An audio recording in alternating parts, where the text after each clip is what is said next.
Hey, Eastern Oregon, thank you for joining us today on AM on EOAlive, your connection to Eastern Oregon. We're glad to have you with us on this Tuesday, June the 15th. It's the middle of June. Already. Yeah. We were just talking about it being the beginning of June. I know. It's just crazy. It's flying by. I know it. Man, did you hear that storm last night, or who didn't hear that storm? Yeah, it woke me up. Yeah. Probably about half the reason why I was running late today, I would imagine. Is why? Because I was up for about 2.5 hours in the middle of the night. Oh, really? Yeah. Well, it was, we have just outside of our bedroom, there's a sunroom, and the sunroom is covered with, it's kind of a metal roof. And I mean, I could hear it beginning to rain, and then all of a sudden it sounded like somebody threw a baseball up there. It was the first drop of hail. I mean, just wham, I wouldn't call them drops of hail. Yeah. Yeah. I have no idea how big they were, but I fully expected to come out this morning. They were big. They were let me see something to find for size reference. Okay, this is a piece of gum, right? Right. They were like probably 5 of those. Wow. Pretty good size then. They were large. Like it sounded like somebody was pitching rocks at the house. Yeah. Did they accumulate? I mean, yeah, they were on the ground. Yeah. Yeah. There was a lot. There was enough that all the neighbors thought that it was like some kind of event at whatever time it was, 1:30 in the morning. Yeah. No, and it was just ugly. So, hey, if you're tuning in, comment, tell us what the storm was like wherever you were at. Let us know you're here. We love to hear what you have to say. Brent Huntsman is going to be with us here in just a bit. He's one of the owners of Carpet One, and he's going to talk to us about shopping local and some of the studies that he's been doing and information. So we want your comments and questions, and would love to know that you're here with us this morning. So, no, I fully expected on the way to work. We're out in Island City, and I expected that there would be trees and stuff everywhere. Some kind of damage, huh? Yeah. And there wasn't anything. I wondered about the car dealerships, or, I wondered if there was any hail damage of vehicles. My neighbor across the street, the college kid. Yeah. He has a fairly nice new car, and I seen him moving it, but I don't know where he's going. Like, where are you going to go? Yeah. No. Have you ever seen a car with hail damage? Yeah. It looks like a golf ball. Yeah. It's just depending on the severity. Yeah. But I mean, it can be thousands and thousands of dollars to repair that kind of stuff. And that hail was no joke. There was also lightning mixed in too. I don't know if you saw it, but it was really eerie. It was kind of scary. It was, yeah. Whenever that happens, I start praying for the farmers, because, you can have a really nice stand of grass or wheat or whatever it might be, and the hail just beats it down. Oh, it's awful. Yeah. So I haven't heard if there are any farmers that are listening did you have crop damage? I mean, that's kind of what I thought, is like, man, if I had been a farmer, I'd have been out there looking like, did it survive?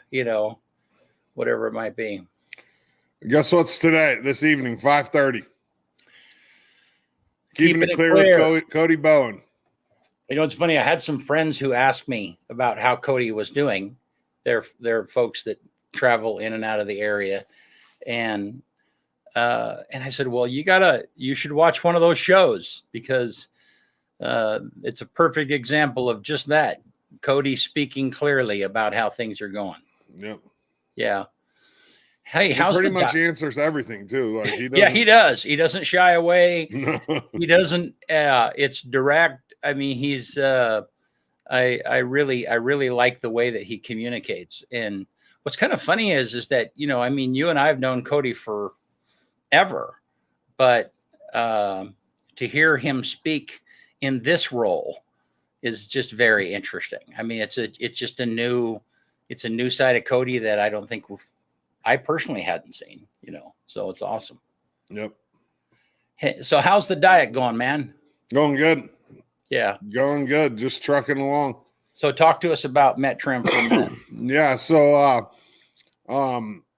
basically it's a program for people that are, having troubles, staying on a program. Really. I mean, there's accountability. It's doctor guided. There's no weird pills. It's just, they give you supplements. And if you want to lose 5 pounds or if you want to lose 100 pounds, I mean, Metrim, they have the doctor there, they have the team, they have the nurse.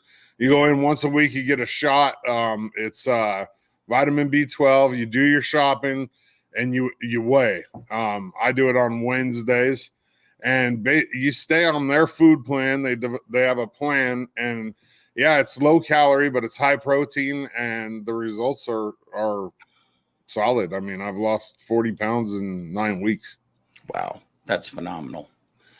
So yeah, so be sure and check them out.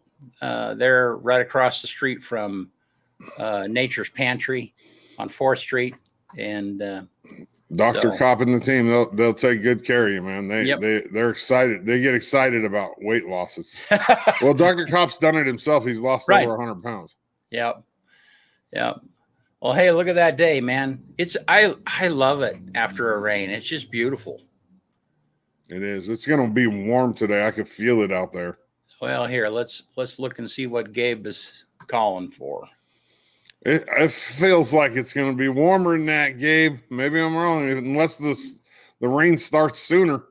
High humidity. Yeah. But it looks beautiful. I mean, it looks like it's going to be. Besides for the rain, BC. Well, steady rain in the afternoon, showers and sun at night. Okay, Yeah.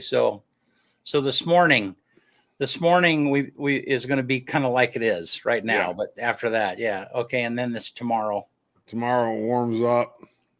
Looks like no rain tomorrow. Yeah, tomorrow's more deal withable. Deal withable, more manageable. Yeah. I'm the one who makes up words, not you, man. It was just the first thing that's not a word. Deal withable. Is it? I know. Is that a real word? No, it's not. I'm sure it's not. So yeah. So it's like it's a made up word, and that's kind of what I do, not you. Yeah. I've used that word my whole life. I thought it was a real word. All righty. Well, hey, let's bring Brent in and have him join the conversation. Brent, thanks for jumping in with us this morning. Let's start with talk to us a little bit about how you got to LeGrand and kind of give us a thumbnail version of your life so far. I got to LeGrand the old-fashioned way. I was born here. I born and raised, and so yeah, I've been here my whole life, minus just a few years going away for school, and served a mission in South Korea for 2 years, and other than that, I've been here. Awesome. And you are one of the owners, or are you the owner of Carpet One? Is one of the owners of Carpet One. Okay. And before that, you worked for Skip Line, right? For 20 years. Is that what you told me? Yeah, 24 years I was at Skip Line. I worked my way through college there, and then just stayed in the organization and worked my way up through till I was general manager the last 10 years or so. Yeah. And a lot of people don't even know. It's kind of funny. Skip Line is one of those local manufacturers that their product is used probably all over the world, I would imagine. Mostly the U.S. and Canada, but it's a needed product. They make controllers for all of the striping trucks that paint the lines on the highway. So everywhere where you go, where you see a white or yellow line, that was probably in part controlled by Skip Line controllers. Oh, very cool. Yeah, and that's local. Yeah, right out there in Island City. They took over the old Bronson Lumber Building. Oh wow! I never knew that was even there. I know, isn't that funny? Yeah. And I mean, I met the guy who started that company. What's Vic Schinzel is his name. Yes. Yeah. And Related to Barry Schinzel? Yeah, Barry's his son and my brother. Wait, Barry's your brother? Yeah, Brother-in-law? step brother. Really? Yeah. I know Barry. Yeah, Barry's cool. my age. Okay. We played baseball together. Yeah. Huh, interesting. all right. Well, so then how did you get to carpet from, I mean, that, and we haven't talked about that, but that's just kind of an interesting question. Oh, about 6 years ago, I was looking for a change in my career, and I bumped into one of my good friends that works at Carpet One, and just asked him how things were going at Carpet One, and he said, "Well, we're Russell Perry, who's owned the business for a long, long time, is retiring and ready to move on," and he said, "We're kind of looking for somebody to replace him," and so I just threw my hat in the ring and said, "Hey, I might be interested." And I think that night, Russell gave me a phone call and said, "Hey, I want to come visit with you." And so it just worked out from there. And I switched careers and bought into the carpet business. And here I am. Wow. So how has the transition been? And this kind of fits into where the conversation is going, to go from a manufacturer to retail. And how has that been for you to making that transition? How, retail's different. I don't talk about that for a minute.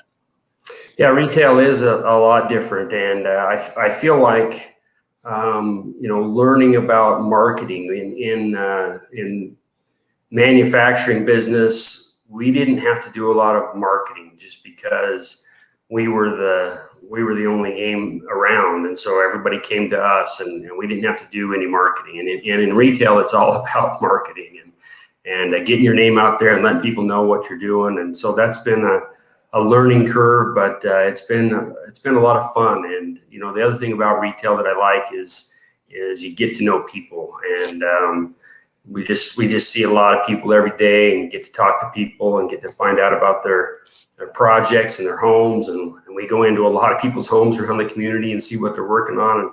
And it's a lot of fun when people are working on their houses.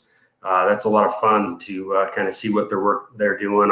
I'm a do-it-yourself type guy myself. And so I enjoy seeing the insides of homes and what people are working on.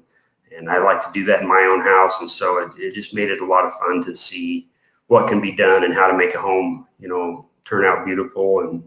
And so there's a lot of enjoyment in the retail flooring world. Good. So you and I served together on the Chamber of Commerce board.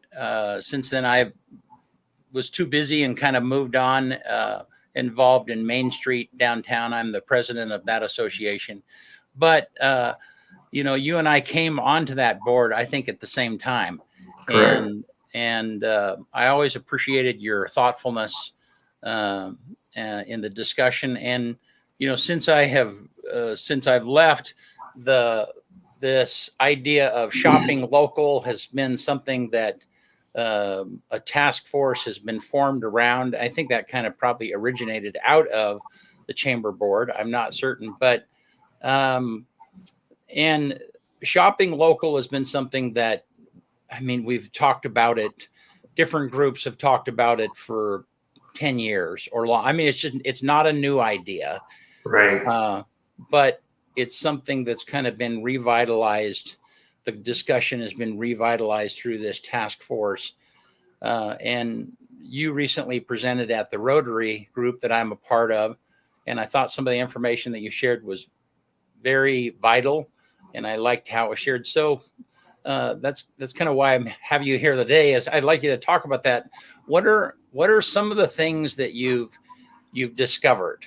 Just kind of launch and tell us some of the things that when you dove into this process that maybe you didn't know before, or that you think is really important for people locally to understand.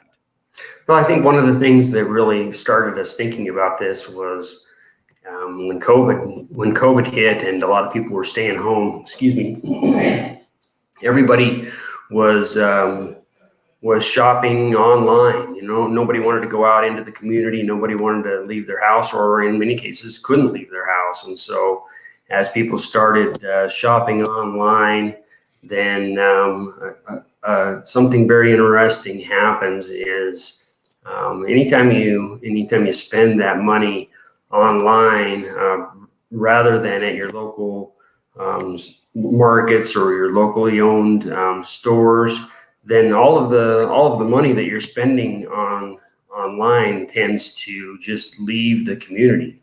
And it was interesting to me to see, being in retail, we could see some of the effects of that, and that is that over time, the economy just starts to struggle. And if it weren't for the fact that the federal government was pumping money into the economy, then they would have been a real struggle for many people because the money that usually stays in the economy was now leaving and going to online places like Amazon. And one of the things that we discovered as we started looking at the numbers is there's something called the multiplier effect. And what that is if you spend a certain amount, let's say just $100 as a good round number, if you spend $100 in your local economy buying from a locally owned store, somewhere between 60 and 75% of that money stays local. It supports the employees that work at that store, it supports the managers, it supports the owners, and then they can turn around and spend that same money again, and it has this multiplying effect where $100 can add up to be a lot more than $100, and just gets recycled through the economy multiple times, so that it builds the economy and helps the economy grow. So let's break that down just a little bit more, because I think that's a really important. So let's say we go down to community merchants here downtown. Okay, they have a lot of a variety of products and so on and so forth. So and a lot of them are locally grown, right, locally made product. Right. Yeah. That's a great store. And so Jenny, she buys a product. Let's say she buys a product for $10. Okay, and she sells it for 20. That's so. And I don't know what her markup is. I have no idea. But the point is she. So then her cost from the product itself is $10, and then she's got to pay rent, she's got to pay utilities, electricity, marketing, and her employees, whatever the case might be. And so the point is that $10 or that amount, that percentage that she added on top of that, that when I go in and buy that product, that $10 goes to that person's wages who is working for her, who lives here in town. Okay. And then that person goes to another store. And I mean, they come into your place and they buy a carpet or flooring or whatever it might be.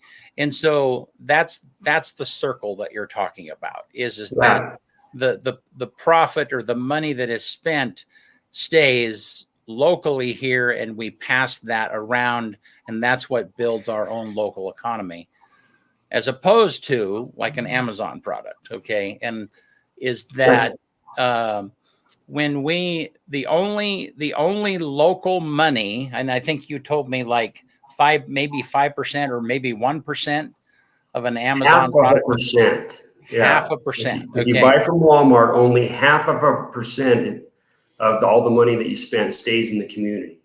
Okay. And that's just to pay the wages of the local UPS driver. Okay.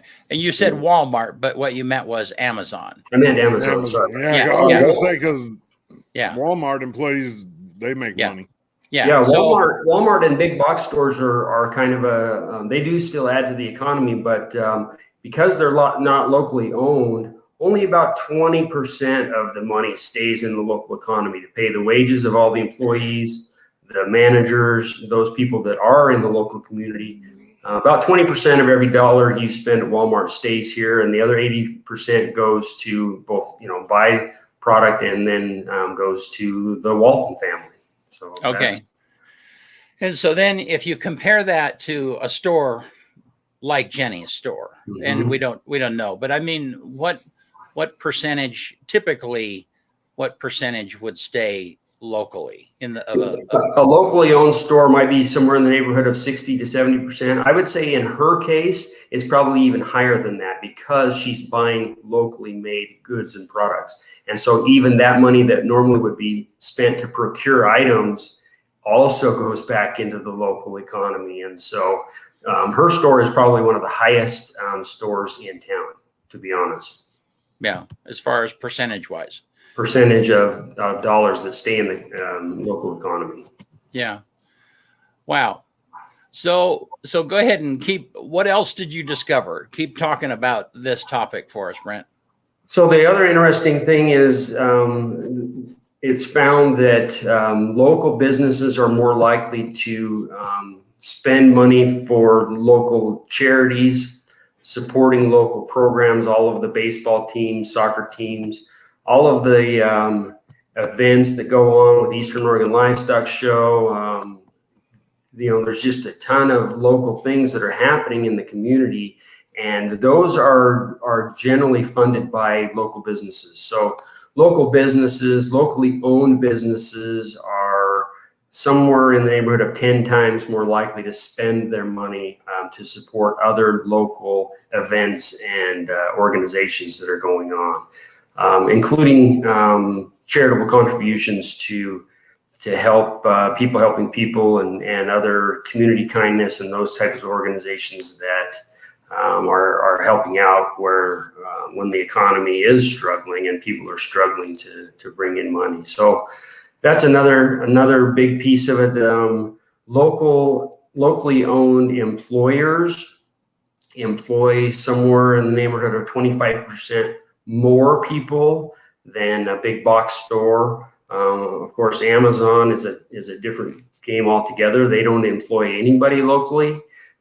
So if you spend your money at a locally owned business, you're supporting a lot more families, employees of families that work in that local economy. So when a big box store comes in, and not to beat up on Walmart because they employ a lot of people, but when they come in, they displace about 120% of the workers that used to run locally owned small businesses. So if they have 100 workers that work at Walmart, I know there's probably more than that, but if they had 100 workers working there, they displaced 120 workers and employees for locally owned businesses. So big box stores have an effect on the local economy, but the biggest effect that we found was Amazon. There's nothing local about that. So then this is really good at first to break down. So you have a store like Jenny's, Community Merchants, and I don't mind giving them a plug because they're a great store, and and she's a total entrepreneur, started that from nothing, has products and so on and so forth. And then you kind of have you have like your store, a franchise store, or we're not a franchise, but we're a co-op. Okay, a co-op, and Miller's is another great example of that. So they have locally owned, yeah, locally owned. Okay, and then you have big box stores, which would Safeway fits into that. Walmart, does Bi-Mart fit into that, or are they kind of a? Bi-Mart is more regionally owned, and okay. So they're just a little bit better than some of the others. Okay, and the point is that a regionally owned store, at least the money is staying regionally. It's staying in the area. It still might be going out of the area. So I guess the question is, and then you have Amazon, which is the only 0.5% is going to pay for that delivery driver who probably lives here locally. Okay. Yes. So, but I guess the question that hangs out there is well, yeah, but what would our town be like without Walmart? What would it be like without, because they're, you go ask Baker City, do you wish, do you think they wish they had a Walmart? They'd say, yeah, because it serves the needs of our people. They can get products there. And I mean, I shop at Walmart, and I buy a lot of products with our neighbor here, Marketplace Fresh Foods, but so how do we balance that? How do we make that work, Brent, in our local economy? So I think it depends a lot on who you ask in Baker City whether they want a Walmart. If you ask a business owner, they're going to be opposed to bringing in a big box store. And the challenge is really to look and see if you can support a local business.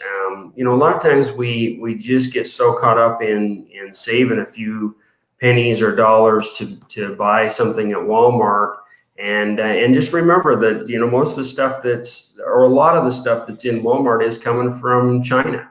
And that's a big challenge, because not only are we not supporting local, we're not even supporting the United States of America. We're supporting the Chinese government. And so that gets into a whole nother political topic that we probably don't have time to cover. But it is a big concern that big box stores can come in and displace a whole bunch of workers, and they have lots of cheap goods, and you can get things that you might not be able to get otherwise. But the question of how to balance that is one that I don't think anybody has an answer to. But what we see is in local communities, when the big box stores move in, is that it actually damages the local economy. And so as time has passed, almost every medium-sized town in the country has the big box stores start to get interested and move into those communities. And over the years, what we find out is that the economy starts to struggle in those mid-sized communities. We're small rural America, and that's where the real pain is felt. And if you looked at our economy, I've been here my whole life, and what I've seen is that the population size hasn't grown. And when I was a kid, of course, I didn't realize it, but now that I'm a little bit older and start paying attention to what the economy looks like, you find that the economy really hasn't grown in the last 50 years. And that's because a lot of the money that used to be invested in the local economy and, went to local farmers, local sawmills, locally owned everything is now leaving town in abundance. And so we have to actually generate more income in order to just keep the economy where it used to be. Interesting. So then let's talk about the consumer, because I think that you and I talked just briefly. I made this comment, at the Rotary meeting, and that is we can talk about this philosophically, but until we make changes as consumers, both of us are business owners, but we're also consumers. We also buy products. You buy products for your business and so on. And let's just take groceries, for instance. So what needs to go on, or what needs to change in the mind of a consumer to be willing to pay a little bit more? I don't know. Talk about that a little bit, that whole topic. Groceries is a tricky one, because your big grocery stores are both big out-of-town box stores, Safeway and Walmart. So the advantage of shopping at one or the other is negligible. We have some local, farmers market and the Marketplace Fresh Foods. Those are locally owned, and those do add a great deal more to the local economy. But I think there's probably a bigger impact in some of our other purchases besides groceries. If you're looking for a pair of shoes, or you're looking for some outdoor equipment, camping equipment, hiking equipment, things like that, that's where you can have a real big impact. The tendency is to want to look online and see if you can get it the cheapest. And if we continue with that, then our local stores that supply those kinds of goods will no longer be viable. They will be forced to shut their doors. And so one thing we can do is take a second thought and think about if I could buy something locally, and just take a look. We do have good options other than clothing. Yeah, that one's a little bit limited, but there are good options to buy things locally when it comes to some of those things that we might not think about buying locally. And so it really takes a change in our mindset to think about, could I buy it locally? And when it comes to Christmas time and you're buying gifts for the kids and the grandkids and everybody else, that can have a huge impact if you buy from your local stores and support your local stores. The local economy can really take a big shot in the arm from supporting those local businesses. And what a lot of people tend to do is just take the simple way out when it comes to birthday time or Christmas time and just buy an Amazon gift card, because it's universal. People can get what they want if you give them an Amazon gift card.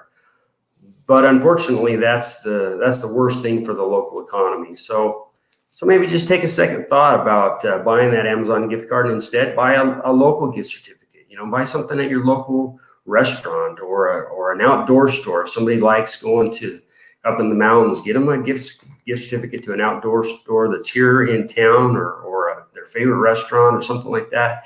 That goes a long way. And it didn't take a huge change in the amount of money that I spent.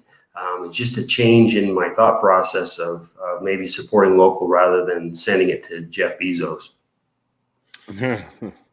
Or his wife. Or his wife. Yeah. One of the things for local businesses, though, I feel like local businesses really need, and this is kind of playing devil's advocate, local businesses really need to go out of their way to make people feel welcome there.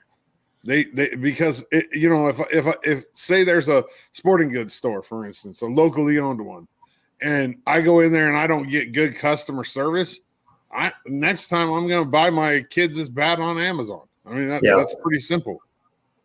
Yeah, it's a key, and also making it available online. During the pandemic, when people were shut up in their homes, that was their only way to really shop. And so if they can search online and a local store shows up in their search engine, then people are a lot more likely to maybe click on that and see what they have instead of just going straight to Amazon. They might see what a local business might have in their online catalog first. So that's an important piece of that too. Giving great service and then having an online presence are both key pieces in local businesses. And having the product available. One of the things that I struggle with locally is, and I'm not going to say any names of any businesses, but you go in somewhere and you buy something regularly there, and then all of a sudden you go in one day and it's not there. Yeah. That's the other issue that I've had locally. But I mean, those seem like really small problems that can be fixed by just paying better attention and, just keeping the products stocked. I think you raised a really good point, and that is that it's going to take businesses paying attention to this problem, and it's also going to take consumers paying attention to this problem. It's going to take everybody in the local community paying attention. Otherwise, the community will eventually just shrivel up and die. That's what we're seeing in rural America right now. Is rural small communities are really struggling. The government can't just keep bailing us out forever. That pipeline is going to shut off one of these days, and when it does, we're going to really have to get our act together and all get on the same page, or else our little community is going to really struggle. Yeah, there's lots of little things that we can do to help out businesses too that you don't even think about. I'll give a good example.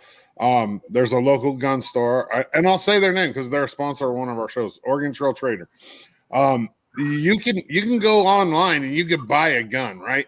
It's 100% legal for me to go on Bob's or Cabela's, buy a gun, and then have it shipped to them and just pay them for the transfer, which is a background check, whatever, you know.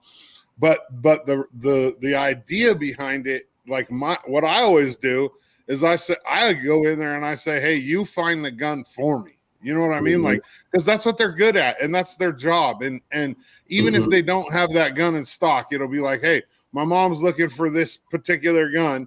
Can you find it for me? But I mean, I could easily go to Amazon or to Google, type that gun in, find it, pay for it right there and have it shipped there. But that takes away part of the process for me. And part of the process is going in, hanging out with Billy and hanging out with, you know, Bommy, and you know, it's just that atmosphere, and people need to remember that, you know, like. Yeah. I think it also is important for us to kind of educate ourselves as consumers and know who is local or who is not owned locally. You know, there's a lot of stores that you might think are just a chain store or a big box store. Like, you know, I'll give a couple examples. Ace Hardware. You might think that that's a franchise or a chain or something like that, but that's actually another co-op, like Carpet One is, and they are locally owned. And so the money that you spend at a place like that does come right back into the local community in a big way. And so educating ourselves, learning what businesses are locally owned, and making an effort. If you know, there's statistics that say that if people shifted their spending habits by just 10%, $10 out of 100. If they could just shift that a little bit, it makes a huge impact into our local economy. Millions of dollars in just a small economy like Eastern Oregon. Yeah, is there a panel or a group of people that attack EOU because, like, business wise? Because that I guarantee you, a lot of those college kids are buying stuff off Amazon, especially because you can't get clothes in this town. I mean, you just can't. Is your shirt from here? Mine's not. Mine's from Antigua. Yeah. So see, mine's locally embroidered right here in LeGrand, and so yeah, we did buy it local, and we support our local embroidery shops. There's several of them in town. So yeah, there are ways that you can help the local economy just by doing simple things. But in answer to your question, on our board, that's we're calling our board a Northeast Oregon Support Local Task Force, and we do have 3 professors from Eastern on our task force that are struggling to find ways to help the students up at Eastern to realize the importance of supporting their local economy. Most of those kids, you know, aren't from here. They're not from LeGrand, and so they may not see the importance of supporting the local economy. So it doesn't really matter to them. They're going to be here 4 or 5 years, and then they're going to be gone. And so it doesn't matter to them like it does to those of us who've been here for a long time. So it is a struggle to get them to realize the importance of shopping local.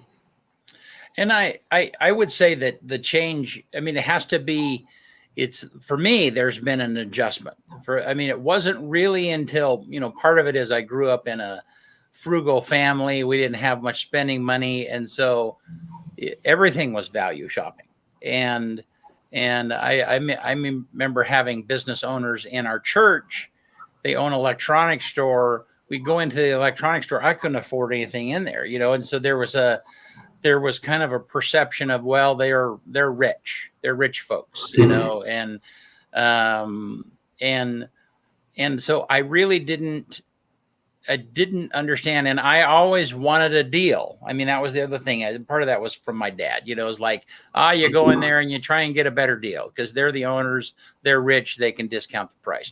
And it took me forever to figure out that, you know, the $10, like going back to that example with Jenny, that $10 profit is what makes the world go around, what makes their world go around.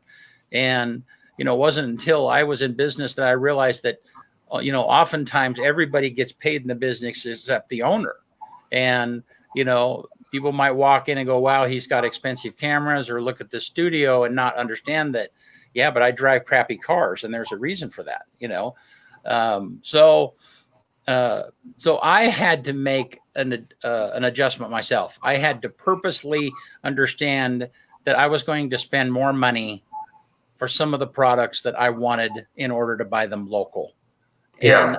And I have to be okay with that. I have to so I intentionally understand that, yeah, this might be a little bit more, but this is what I can do.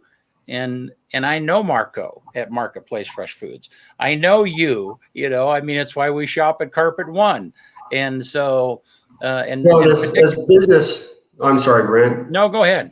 As business owners, we need to realize that that Amazon is every business's biggest competitor. And so as a business owner, to be buying your ink cartridges and those kind of things from Amazon, you're really giving your biggest competitor a shot in the arm, and you're hurting the local economy. And you're in essence trying to save money for your business, and at the same time, you're taking one step closer to being out of business. So business owners in particular need to pay attention to those kind of things and support their local economy the best way they can. So one thing we did in our business, for example, is we used to go to Costco every year and buy gifts for our employees, for our installers, for contractors that we work with, all of the people that we work with on a regular basis. And this last year, we decided, the local restaurants are really hurting. And so we used the same amount of budget. And actually, we used a little bit more, and we bought just a whole bunch of gift certificates from local restaurants and gave those out as well. Everybody appreciated that a whole bunch more than the box of chocolates that we'd buy from Costco. So that's become our new tradition, is now we're going to support local businesses, and that's how we can make a difference in the local economy. And so that's what we're working to do. How does a business, I mean,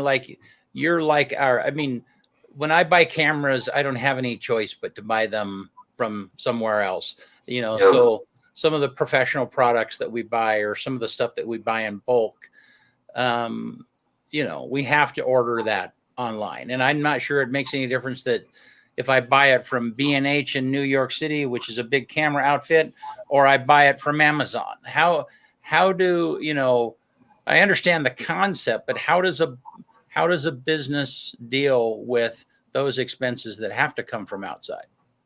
I would just say that it does make a difference whether you buy it from a locally owned store in New York City or Amazon. And the reason is, if you're supporting a local economy anywhere, that's better than supporting a business that might be getting their stuff from,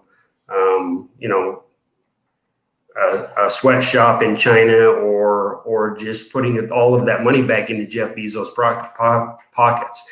And the reason, like I said before, is the goal of Amazon is to put us out of business. They want to be the only option in the world. And so if you can avoid spending on Amazon, you're actually helping your business as well as you might be helping somebody else's business. So it does make a difference. Good.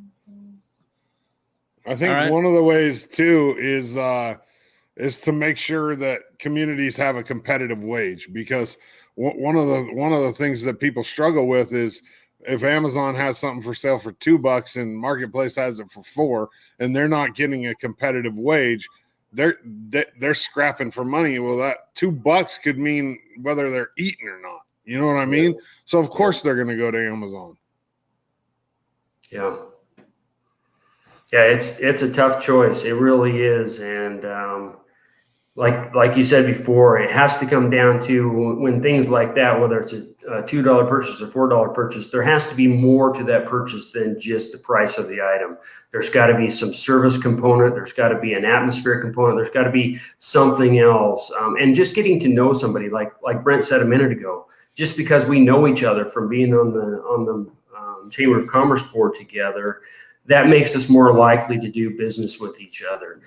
Getting to know people in the local economy is a huge piece of helping to support the local economy. So, just getting your name out there and supporting other organizations and supporting the Little League teams, all of that helps.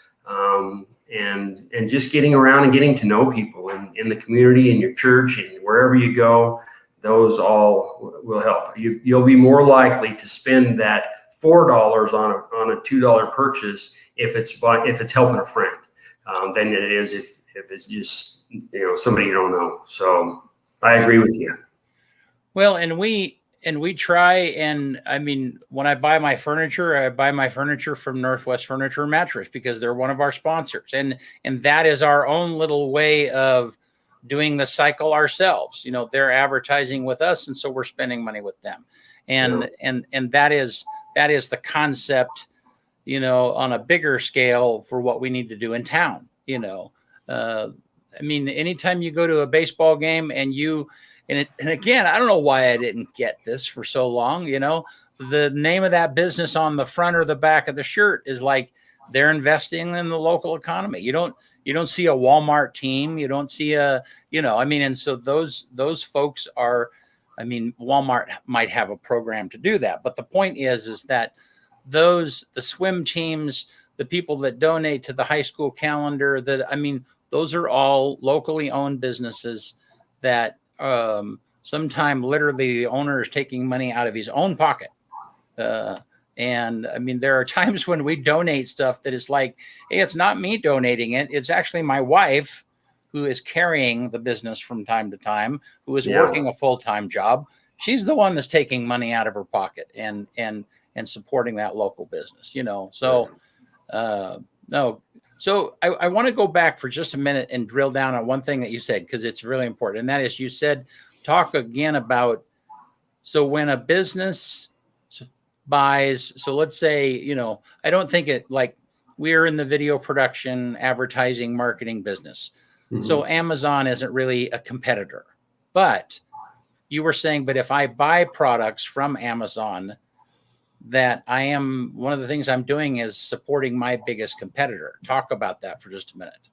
Yeah. Amazon has it stated in their mission that their goal is to become the supplier for every type of business, including now groceries in the world. And so that's their goal. And in order to get there, they're going to have to put a lot of small businesses out of business as they get into making the cameras that you use, as they get into supplying the flooring that we sell, as they get into supplying the groceries that any local business might be able to sell.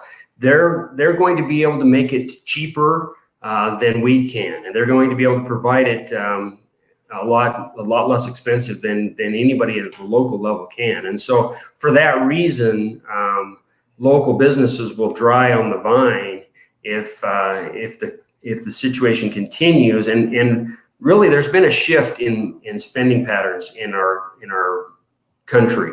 Everybody during COVID went buying online, and we have a generation of younger people that do their shopping right here on their phones. They shop this way, and they don't even consider going into a local store to buy things. They're going to buy it online first. And if that pattern continues, it's the death of all of our small businesses. Wow, I get that. Yep. All right. Well, anything else, Brent, before we quit that was like, wow, I did not really put that together before you started down this path of studying this topic? I think the only other thing I might mention is when the economy is thriving and doing well, it impacts everybody in the economy. There's a saying that says when the tide comes in, all ships rise. And that's true for the economy as well. And so if you're struggling and if you're not doing well, the best thing that you can do is support the local economy, because then everybody in the economy has more money.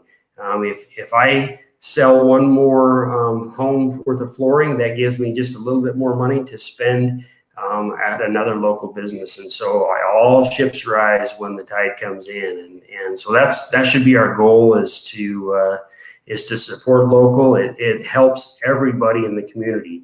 If you have that thought in your mind that you can save money by shopping online, you're correct in the short term. But in the long term, what happens is you may have to move to a bigger city in order to have a living, have a job, because your job and everybody's job is dependent on the local economy. So if you like living in Eastern Oregon and you like the mountains and you like the the surroundings and you like the small rural life community, do what you can to support local. Otherwise, that may not be an option going forward.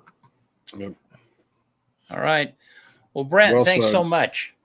Thanks for coming on My and pleasure. talking about this. Yeah, such an important topic, and really appreciate you guys diving into this. And if people want more information about this task force, can they reach out to you or reach out to the chamber? What would you advise them to do? The Chamber of Commerce is their best source. Susanna is the chamber director, and she can get you all the information you need. You're gonna hear about us more in the community going forward, and we're gonna get more businesses online. But yeah, it's an important thing to consider. Good. All righty. Well, thanks so much, Brent. Really appreciate it. Thank you, Brent. Thank you guys. Thanks for having me. Yep, you bet. All right, good stuff. Interesting. Yeah. Ready for a list? Yep, give it to me, On man. this day, June 15th, 1775, George Washington was appointed commander-in-chief of the Continental Army, the day after Congress established the force. On this day in 1864, the Battle of St. Petersburg began. That was on the Southern Rail Center of Petersburg, Virginia, right? Yeah. Is that right? Yeah. On this day in 1864, Arlington, Virginia became a military cemetery, and that's where a lot of our military are In buried there now. 1864? Is that what you Yep. said? Okay. On this day in 1916, Boy Scouts of America was formed. The number one song in 1991 on this day was still I Don't Want to Cry by Mariah Carey. And then my quote for today is from Oscar Wilde. Be yourself. Everyone else is already taken. So Oscar Wilde, be yourself. Everyone else is already taken. Well, Kyle, I can tell you, man, that you are unique. Oh, you yeah. are you. Yeah, I've not met anyone like you before. That's good. Yeah, it is a Yeah. very good thing. Awesome. All right. Well, thanks, man. So Thursday, again, today at 5:30, Cody Bowen, keeping it clear. yep. We'll attack and tackle any questions you throw our way for the most part. Don't 5:30. be dumb. That's live. Yeah, and you can jump onto Facebook and ask questions of Cody, and he will answer them. So, Yep. all righty. Thanks, guys. See you Thursday. All right.